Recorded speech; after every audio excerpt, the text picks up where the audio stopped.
تلك الدار الآخرة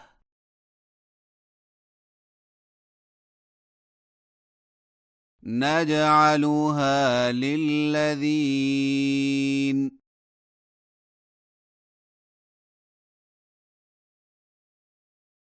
لا يريدون علوا في الأرض ولا فسادا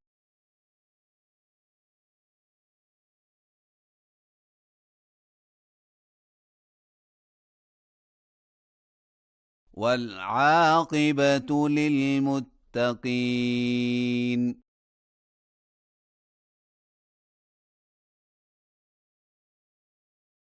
من جاء بالحسنة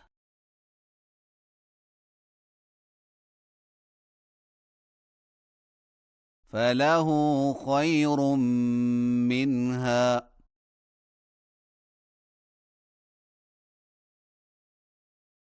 ومن جاء بالسيئة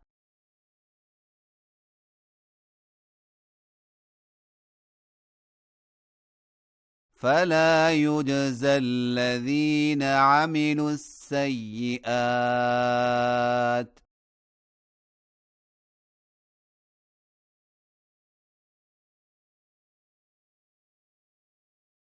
إلا ما كانوا يعملون.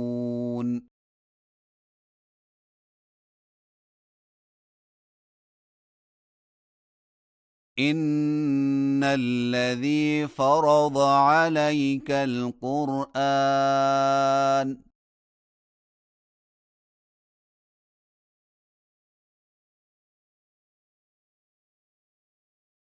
لرادك إلى معاد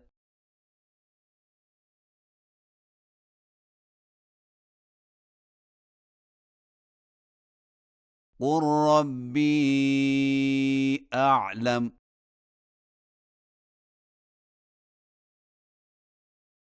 من جاء بالهدى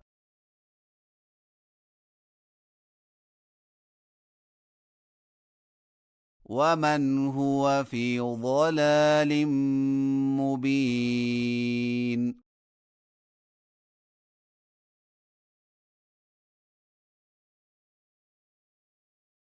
وما كنت ترجو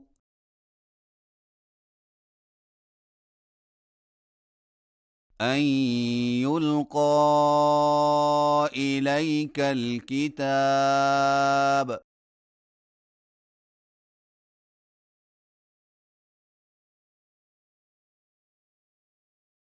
إلا رحمة من ربك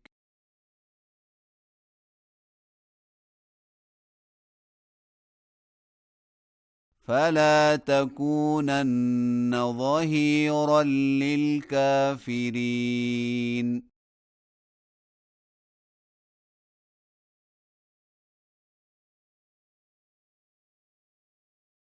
ولا يصدنك عن آيات الله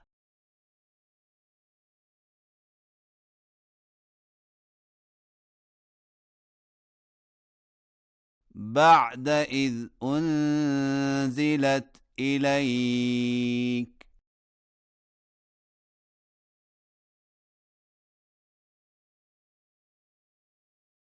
وادع إلى ربك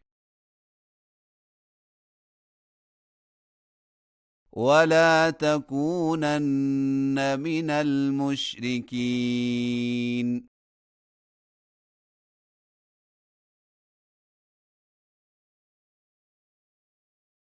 ولا تدع مع الله إلها آخر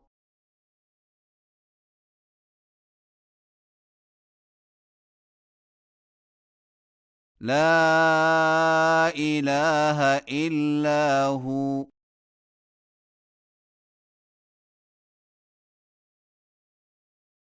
كل شيء هالك إلا وجهه